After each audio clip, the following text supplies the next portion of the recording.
সম্মানিত উপস্থিতি, আজকে নবী করিম সাল্লাল্লাহু আলাইহি ওয়াসাল্লামের খাস কিছু বৈশিষ্ট্য নিয়ে আপনাদের সামনে আলোচনা করব। যেই খাস বৈশিষ্ট্যগুলো আল্লাহ সুবহানাহু ওয়া তাআলা উনার হাবিবকে দান করার মাধ্যমে উনার হাবিবের শান ও মানকে সুউচ্চে পৌঁছে দিয়েছিলেন। মুসলিম শরীফের সহিহ হাদিস 2354 নম্বর হাদিস, আল্লাহর হাবিব নবী মুহাম্মদুর রাসূলুল্লাহ সাল্লাল্লাহু আলাইহি ওয়াসাল্লাম বলছেন, ইন্না লি আসমাআন, নিশ্চয়ই আমার অনেকগুলো নাম আছে। নবী করিম সাল্লাল্লাহু আলাইহি ওয়াসাল্লাম নিজেই নিজের কথা বলছেন যে আমার অনেকগুলো নাম আছে। আনা মুহাম্মদ ওয়া আনা আহমদ, আমার নাম মুহাম্মদ এবং আমার নাম আহমদ। এই পবিত্র দুইখানা নাম হুজুর নবী পাক সাল্লাল্লাহু আলাইহি ওয়াসাল্লামের এই পবিত্র দুইখানা নাম কোরআন মাজিদে উল্লেখ করা হয়েছে। নবী করিম সাল্লাল্লাহু আলাইহি ওয়াসাল্লামের সবচাইতে প্রসিদ্ধ, সবচাইতে মশহুর যে নাম মুবারক, সেই নাম মুবারক হচ্ছে মুহাম্মদ সাল্লাল্লাহু আলাইহি ওয়াসাল্লাম।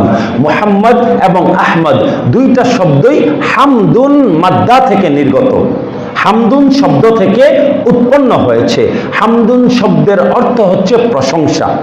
হামদুন শব্দের অর্থ কি? প্রশংসা। কুরআন মাজিদ শুরু হয়েছে এই হামদুন দ্বারা। আলহামদুলিল্লাহি রাব্বিল আলামিন, সকল প্রশংসা সমগ্র বিশ্বের প্রতিপালকের জন্য। এই যে আলহামদু, হামদুন শব্দের অর্থ হচ্ছে প্রশংসা। হুজুর নবী পাক সাল্লাল্লাহু আলাইহি ওয়াসাল্লামের মহাপবিত্র দুইখানা নাম মুহাম্মদ এবং আহমদ, এই দুইখানা শব্দের উৎপত্তিও হয়েছে হা মিম দাল হামদুন এই মাদ্দা মাসদার থেকে। আল্লাহ সুবহানাহু ওয়া তাআলার দুইখানা নাম আছে। আল্লাহ সুবহানাহু ওয়া তাআলার 99 খানা সিফাতি নাম আছে, আমরা জানি তো। ওয়ালিল্লাহিল আসমাউল হুসনা ফাদউহু বিহা, আল্লাহ সুবহানাহু ওয়া তাআলার সুন্দর সুন্দর নাম আছে। ও বান্দারা, তোমরা আল্লাহকে সেই সকল নামে ডাকো।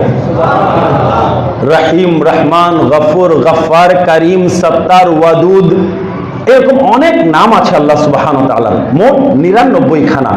এই 99 খানা নামের মধ্যে দুইখানা নাম আছে হামিদ এবং মাহমুদ।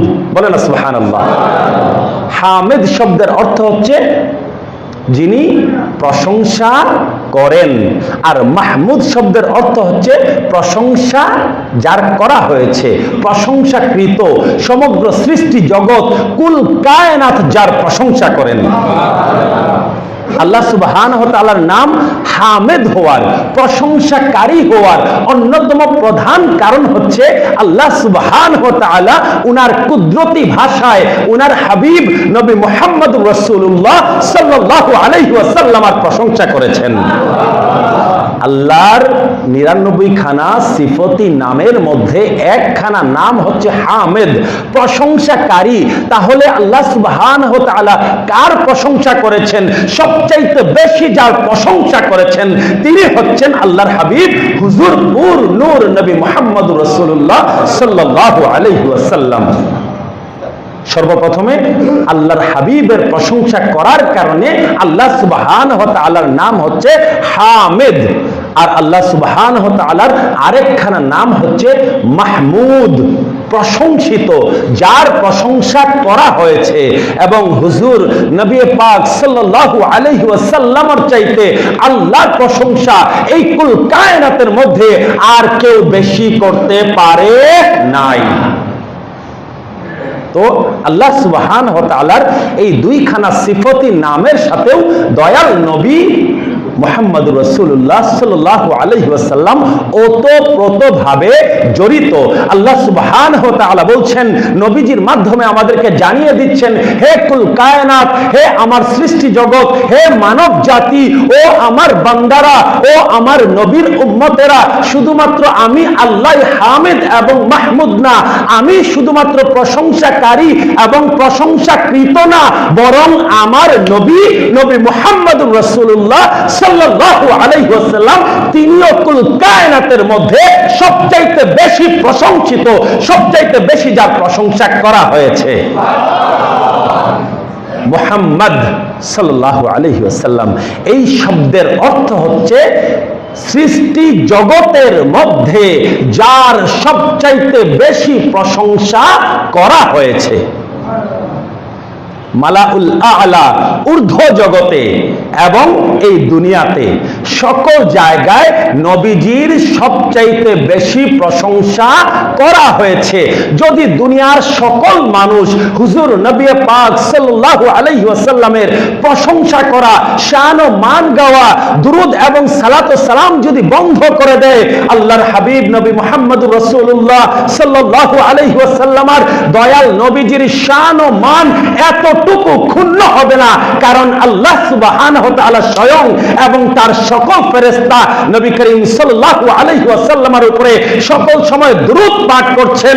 সূরাতুল আহজাবের 56 নম্বর আয়াত সাক্ষী, আল্লাহ সুবহানাহু ওয়া তাআলা স্বয়ং এবং সকল ফেরেশতারা সকল সময় আল্লাহর হাবিবের প্রশংসা করে যাচ্ছেন। এবং এই দুনিয়ার বুকেও দয়াল নবীজির যেরকম প্রশংসা করা হয়েছে, আল্লাহর সৃষ্টির মধ্যে, কুল কায়নাতের মধ্যে, আল্লাহর মাখলুকের মধ্যে আর কোন জাতের এত প্রশংসা করা হয় নাই। বেনজির, বেমিসাল, অতুলনীয় নবীজির যে প্রশংসা হয়েছে, সেই প্রশংসার সাথে আর দুনিয়ার কোন মানুষের প্রশংসার কোন কম্প্যারিজন, কোন তুলনা হতে পারে না।